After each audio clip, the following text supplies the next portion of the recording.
सुल्तानुल मशाइख हज़रत महबूब इलाही ऐसा सखी घराना है आपका।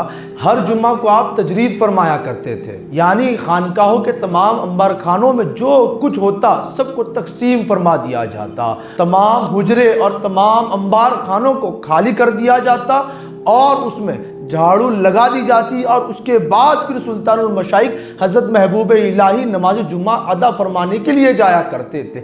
ऐसा सखी घराना हज़रत महबूब इलाही हुज़ूर ख्वाजा निज़ामुद्दीन औलिया रज़ियल्लाहु ताला अन्हु का है। हुज़ूर ख्वाजा निज़ामुद्दीन औलिया महबूब इलाही का वाक़या समाअत फरमाएं कि आज हम और तुम बड़े पीर हो या कोई और शख्स हो, हर शख्स की चीज़ अगर बेकीमत चीज़ हो तब भी उसे बे इजाज़त ले लेते हैं, लेकिन महबूब इलाही का दर्स दे के, महबूब इलाही की तरबियत दे के, आपकी तरफ से हम तमाम को दर्स देना दे के हज़रत महबूब इलाही रहमतुल्लाहि ताला अलैह एक मरतबा अपने शेख के मजलिस में बैठे हुए थे। इसी असने के अंदर अपने शेख के रेश मुबारक से यानी दाढ़ी मुबारक से एक बाल गिर कर ज़मीन पर गिर पड़ता है।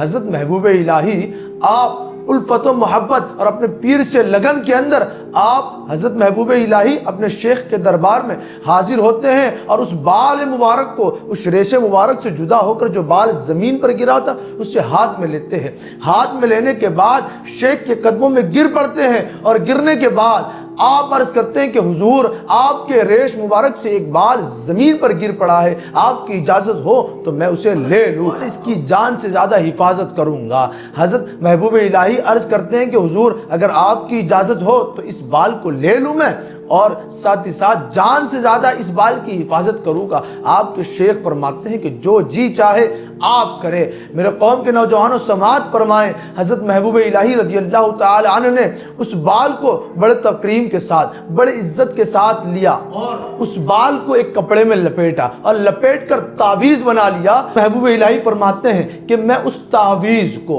जिसमें बाल रखा हुआ था मेरे शेख का, उस तावीज़ को लेकर मैं दिल्ली चला आया। अब दिल्ली के अंदर जो कोई परेशान होता, जो कोई बीमार होता, जो कोई बीमारी में मुब्तला होता, वो मेरे पास आता, मैं उसे ये तावीज़ दे देता।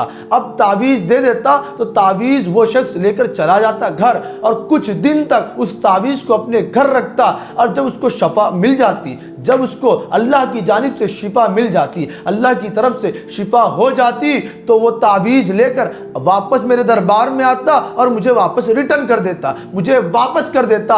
और ऐसा ही गुजरता रहा, एक अरसा गुजरता रहा। मेरे कौम के नौजवानों उस तावीज़ से लोगों को शिफा मिलती रही। और तावीज़ करना, दुआ तावीज़ करना, ये तमाम के तमाम हदीस मुबारक से भी साबित है कि दुआ तावीज़ करना ये भी मुक़द्दर से है। अब आप देखें सामईन किराम, हज़रत महबूब इलाही फरमाते हैं कि मेरे एक अजीज़ दोस्त थे ताजुद्दीन मुल्तानी रज़ियल्लाहु ताला अन्हु। आप फरमाते हैं कि मेरे दोस्त और मेरे दिली मामलात उनसे होते थे और क़ल्बी ताल्लुक़ था मेरा उनसे, हज़रत ताजुद्दीन मुल्तानी से, कि एक मरतबा वो मेरे दरबार में आए। मेरे पास आने के बाद मुझसे अपने बेटे, अपने फ़र्जंद की बीमारी का जिक्र किया और उनकी शिफा के लिए तावीज़ तलब किया।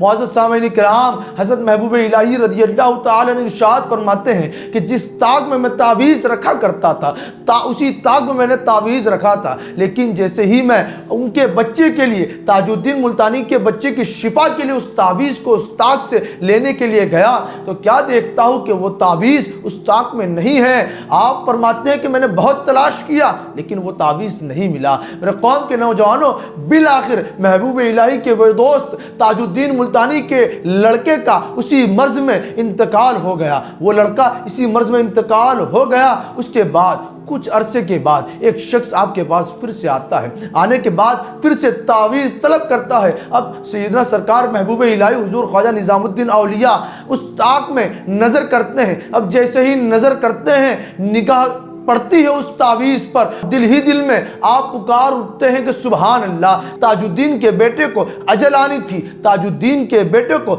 मौत आनी थी, इसलिए वो तावीज़ न मिला। हो सकता है कि वो तावीज़ मिल जाता और अल्लाह तबारक व तआला उसे उस तावीज़ के ज़रिए शिफा दे देता और उसकी उम्र और ज़्यादा दराज हो जाती। लेकिन वो तावीज़ हज़रत महबूब इलाही ने उस दिन तलाश किया लेकिन न मिला। क्यों? क्योंकि उस दिन उस ताजुद्दीन मुल्तानी के लड़के की वफ़ात होनी थी उस मर्ज में, इसीलिए वो तावीज़ हज़रत महबूब इलाही को न मिला। हम उस बाले मुबारक की سب سے بڑی کرامت ہے حضرت محبوب الہی رضی اللہ تعالی عنہ کے شیخ حضرت بابا فرید گنج شکر رضی اللہ تعالی عنہ کی ذات ہے، جن کے شیخ کے بال کی یہ کرامت ہے تو وہ ذات، وہ ہستی حضرت بابا فرید الدین گنج شکر رضی اللہ تعالی عنہ کی ہستی کس پایوں کو پہنچی ہوگی، کون سا مقام ولایت آپ کو حاصل ہوا ہوگا، اس کا اندازہ ہم نہیں لگا سکتے کہ اللہ تبارک و تعالیٰ کے محبوبین اور مقربین بندوں کو اللہ تبارک و تعالیٰ اپنی طرف سے عطائی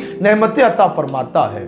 نہ بس یہ بلکہ حضرت محبوب الہی رضی اللہ تعالی عنہ یہ وہ عظیم ہستی ہے کہ آپ اللہ تبارک و تعالیٰ کے عطا سے غیب کو بھی جانتے تھے۔ سماعت فرمائے کہ نفحات الانس میں منقول ہے کہ ایک شخص آپ کے دربار میں آیا، اس نے عرضی پیش کی کہ حضور میں نے میری خاصی بڑی رقم کا دستاویز گم کر دیا ہے، یعنی وہ دستاویز جس کی رقم بڑی تھی اور کافی بڑی تھی اور کافی لمبی چوڑی تعداد اس کی رقم کی تھی، لیکن وہ دستاویز مجھ سے گم ہو چکا ہے۔ ساتھ ہی ساتھ اس شخص نے آپ سے اپنی پریشانی اور اپنی بے چینی کا اظہار بھی کیا، تو اس کے بعد حضرت محبوب الہی نے آپ کو 1 درہم عطا کیا۔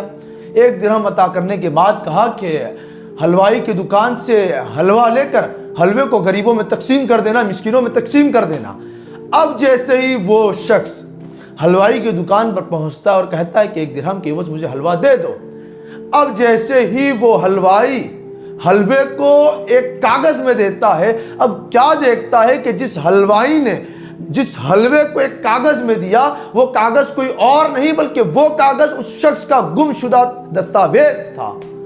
حضرت محبوب الہی کو معلوم ہے اللہ کی عطا سے کہ وہ دستاویز جو گم ہو چکا ہے وہ کہاں ہے، اسی لیے تو 1 درہم دے کر اس حلوائی کی دکان پر بھیجا اور کہا کہ 1 درہم کا حلوہ لے لینا اور اس حلوے کو غریبوں میں تقسیم کر دینا۔ مقصود یہ تھا کہ اسے اپنے دربار سے محروم نہ کرنا، بلکہ 1 درہم کے عوض اسے وہ دستاویز جس کی رقم خاصی بڑی تھی وہ اسے میسر ہو گئی۔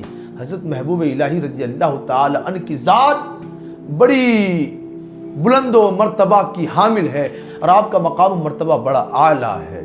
شیخ المشائخ آپ کو کہا جاتا ہے، سلطان المشائخ آپ کو کہا جاتا ہے، محبوب الہی میرے رب کے محبوب ہے آپ، اس سے بڑھ کر آپ کو اور کون سے مرتبے سے یاد کیا جا سکتا ہے۔ دعا ہے کہ اللہ تبارک و تعالی ہم تمام کو سلطان المشائخ حضرت محبوب الہی حضور خواجہ نظام الدین اولیاء رضی اللہ تعالی عنہ کے فیض و برکات سے مالا مال فرمائے، آمین بجاہ سید المرسلین صلی اللہ علیہ وسلم۔